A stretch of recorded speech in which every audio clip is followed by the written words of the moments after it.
Assalamualaikum warahmatullahi wabarakatuh. Saya minta kepada rakyat Indonesia, terima kasih rakyat ini kepada kanal anak bangsa ini luar biasa, sebarkan bahwa Indonesia emas bisa lebih cepat dari 2045 kalau kita kompak dan kalau nasionalis kita Indonesia tidak diganggu oleh gerombolan jenggot asutan. Jadi kita perlu sangat khawatir kalau kelompok-kelompok ini menang, Mas.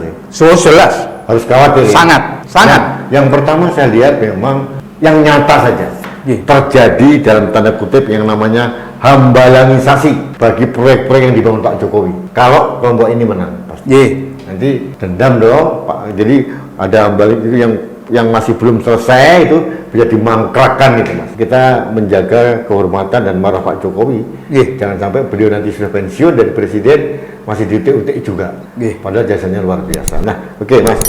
Tadi Mas disinggung tentang belum adanya bersatunya sikap partai-partai nasionalis atau kelompok-kelompok nasionalis. Nah, untuk memicu supaya partai-partai nasionalis bersatu dan kelompok-kelompok ini bersatu, seperti apa? Apakah mereka sudah ngerti sebetulnya bahwa resiko kalau kelompok ini menang itu akan seperti ini, bukan hanya untuk mereka tapi juga rakyat seperti ini? Harusnya kan mereka sudah mengantisipasi, tapi tetap aja sampai sekarang belum ada kegiatan apa-apa, sehingga Mas Haidar mengatakan kita perlu sangat khawatir.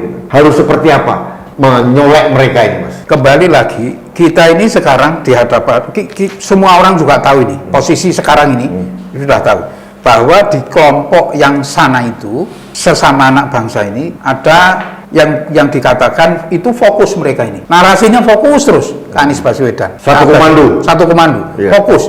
Tambah lama, tambah insentifnya tambah banyak orang yang datang. Nah, saya melihat beberapa waktu yang lalu sempat diskusi dengan teman-teman, itu bahkan internasional ya, sebagian ya, orang-orang di luar yang ingin masuk ke Indonesia itu sudah mulai merapat. Kelihatannya yang paling kompak ini Anies. Dari kita itu belum ada, masih aja eker-ekeran masing-masing, menonjolkan diri sendiri, menonjolkan kelompoknya. Bahkan ada sebagian orang-orang kita, orang-orang yang ingin kesinambungan pembangunan, justru malah mendekati mereka. Di kesempatan ini saya minta terutama ya, bangsa ini untuk menciptakan satu iklim diskusi yang tidak simultan, yang berturut-turut, untuk menciptakan satu pemimpin yang clear bisa meneruskan pembangunan yang sudah dilakukan oleh Pak Jokowi.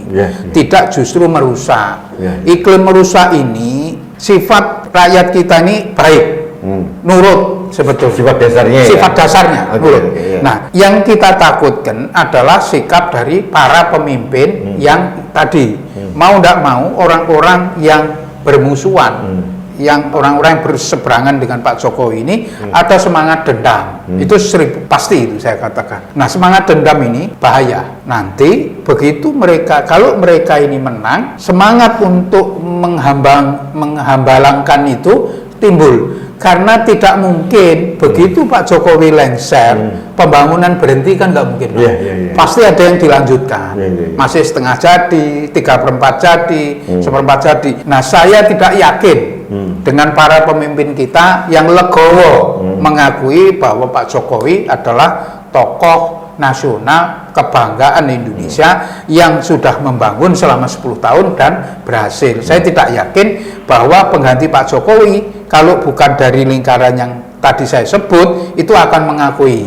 Bisa-bisa malah justru dibalik. Gitu, Mas. Terus ini kita sebagai kelompok menengah nih, Mas. Kelompok kelas menengah yang kebetulan tidak berpartai.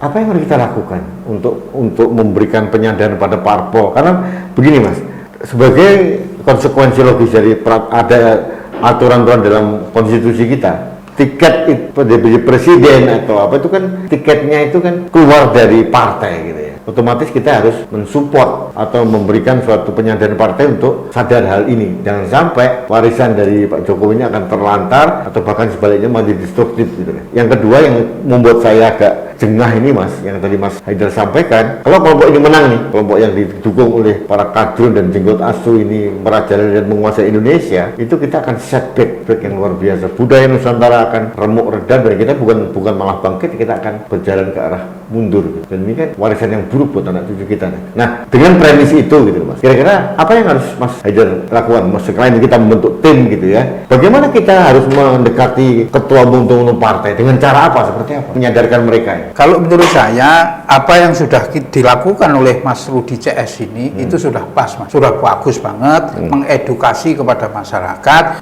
Ini Indonesia kita ini yang kita cintai bersama, yang dibangun dengan darah orang tua kita, nenek moyang kita, itu kondisinya kritis. Itu dulu. Bukan menakut-nakuti loh saya. Enggak, kritis, dan kita harus bergerak dalam pengertian mengedukasi masyarakat bahwa Indonesia kita ini sudah bagus 10 tahun dibangun, sekarang tinggal ngelanjutin gimana caranya supaya yang lanjutin ini punya kesinambungan, bukan justru malah menjegal nantinya gitu kan. Memang konstitusi bicara yang bisa maju itu hanya partai, Mas. Tapi saya mengatakan di sini jangan putus asa. Ada calon-calon yang wajar kita munculkan untuk menjadi pemimpin bangsa ini, ya kita munculkan. Nanti tim yang dibentuk misalnya oleh Mas Rudi atas nama rakyat Indonesia, kita galang. Saya cerita begini, sekali lagi kita bicara sejarah. Obama itu menang hanya pergerakan 4 tahun. Dia bentuk Obamacare, selesai. Nggak punya duitnya disuplai dari rakyat semua, masuk. Partai juga tidak dukung amat. Satu. Yang kedua, Pak Jokowi juga bukan pengurus partai loh, pekerja partai dia katanya, PDIP. Jadi bukan pengurus partai. Bukan kader inti partai ya? Bukan. Jadi banyak orang yang belum muncul, yang belum kelihatan, yang bisa kita munculkan untuk menjadi pemimpin bangsa ini, yang tahu akan potensi negara. Kalau bisa jangan 2045 Indonesia emas. Kalau bisa 2030 Indonesia sudah jadi emas. Dan itu menurut saya very simple banget. Dengan catatan kita tidak dikadronisasi. Itu loh Mas. Kalau kita dikadrunkan, nanti balik asal lagi. Saya bukan anti kadrun, enggak Mas. Tapi kita lihat sejarah. Saudi Arabia itu hancur-hancuran. Nah sekarang dia bergerak ke kebudayaan. Jadi Wahabinya kental, sekarang ditinggalin. Lah kok di Indonesia kita mau ngambil gitu loh Mas. Nah jati diri bangsa ini bangsa besar banget loh. Dulu yang kita kuasai ini lebih dari Indonesia loh Mas. Thailand, terus Vietnam, sebagian Cina itu dikuasai oleh Majapahit, oleh kita loh. Itu nenek moyang kita semua.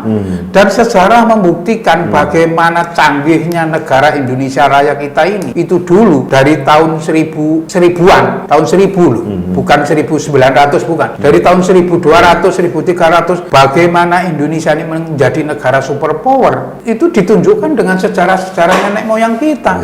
Laut kita, nenek moyang kita seorang pelaut dan lain sebagainya, itu cerita nyata. Bukan cerita dongeng-dongeng gitu loh. Atau mungkin jangan-jangan Presiden Jokowi dan partai-partai sudah menyimpan itu, belum dimunculkan. Mungkin ya sih. Kalau Mas melihat dari penerangannya Mas Haidar, sudah ada tapi belum dimunculkan, atau memang belum ada sama sekali? Kalau saya melihat Pak, ada upaya untuk memunculkan. Saya kasih contoh kecil lah. Ya, walaupun itu analisa pendek saya. Misalnya nih, Risma ditarik ke Jakarta, ternyata jadi blunder, malah jadi bahan untuk ditembak oleh kadrun-kadrun itu dimunculkan. Jadi orang-orang yang sudah dimunculkan ini ditembak terus, ditembak. Kalau saya melihat secara pribadi, belum ada tokoh yang dimunculkan memang betul-betul disepakati untuk melanjutkan apa yang sudah dikerjakan Pak Jokowi.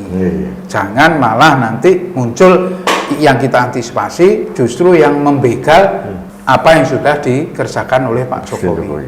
Kita harus memunculkan sosok ini seperti Pak Jokowi tahun 2014 waktu itu, sehingga partai nggak punya pilihan lain kecuali mencalonkan dia, karena elektabilitas dari rakyat begitu tinggi gitu. Dan jujur saya sependapat dengan Mas Haidar, sampai sekarang kita belum melihat ya Mas, belum sosok itu. Tapi kita masih optimis Mas, juga kita masih punya waktu tahun ini. Nah, Haidar Awicare, apa yang dilakukan? Saya kalau akhir itu bergerak di bidang sosial. Saya punya ambulan beberapa. Niat kita itu 864 ambulan di seluruh kota di Indonesia. Baru niat karena dananya terbatas, nggak ada yang bantuin. Saya sendirian bergerak. Terus bagi sembako dan lain sebagainya di lingkungan. Nah itu nggak bergerak di politik ya? Belum ya? Enggak bergerak memang. Kalau ada, ini kan country call nih. Kalau lihat dari warningnya yang dibuat Mas Haidar, ini harus ada country call, negara memanggil, termasuk memanggil Mas Haidar juga gitu. Jadi apakah nggak tergerak untuk membuat think tank secara politik supaya... Saya dipanggil Mas Rudi ke sini sudah senang. Aduh Mas. Baik Mas, ini satu sesi ini kita bicarakan bahwa ada warning yang sangat menarik dari Mas Haidar bahwa kalau kita tidak bergerak, prakondisi ini kita tidak diciptakan seperti yang digambarkan oleh Mas Haidar tadi, kita harus khawatir kalau kelompok ini menang. Nah, pada saat kelompok ini menang, wassalam. Jadi orang-orang yang seperti kita akan menjadi korban.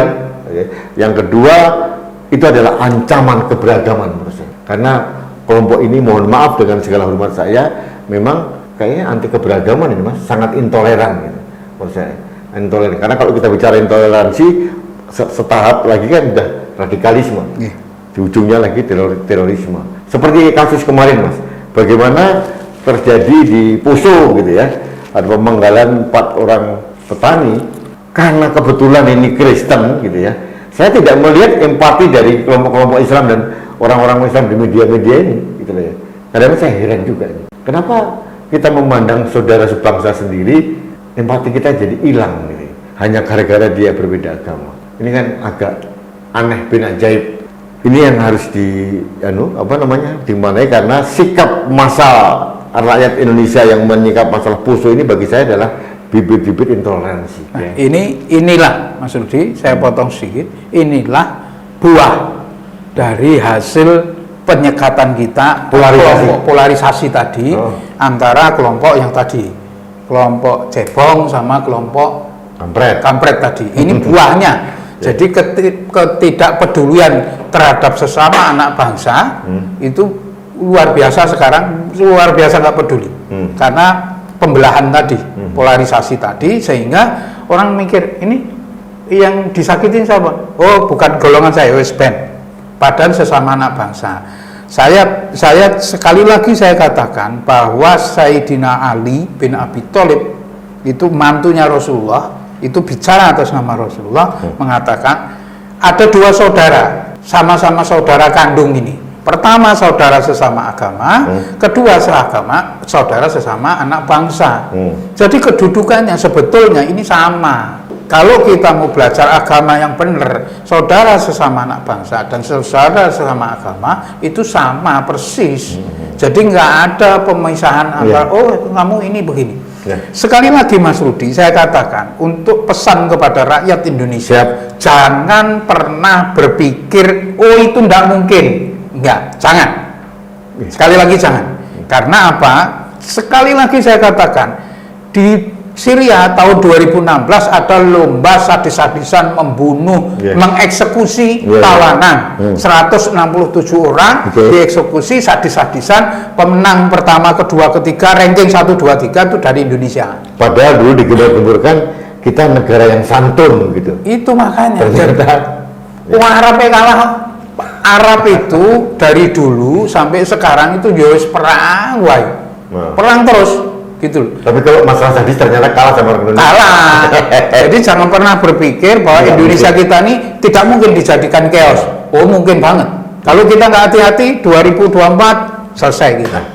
Ini warning yang sangat serius dan saya setuju bahwa kalau kita tidak berbuat apapun, kita tidak berbuat apa dan selalu deny dan mengatakan itu tidak mungkin, harus hati-hati. Ini pasti terjadi lagi. Yang jelas ada warning yang sangat kuat bahwa orang-orang ini bukan hanya menguasai Indonesia dan mencari kekuasaan semata. Yang dikatakan oleh Mas Haidar adalah ujungnya adalah ini adalah proksi untuk mendapatkan dan mengeruk kekayaan Indonesia. Islam itu diturunkan oleh Allah untuk tujuan-tujuan supaya manusia ini tertib. Tidak mungkin Islam ini diturunkan supaya manusia membuat huru-hara. Makanya mari kita jaga kedamaian, kemanusiaan dan cinta di kalangan seluruh anak bangsa kita ini. Jangan lagi kita terpengaruh oleh berbagai kepentingan-kepentingan politik. Kita harus berpolitik atas nama Islam dan atas nama negara, atas demi keutuhan negara kesatuan Republik Indonesia. Aqulu qouli hadza astaghfirullah li wa lakum. Wassalamualaikum warahmatullahi wabarakatuh. Terima kasih.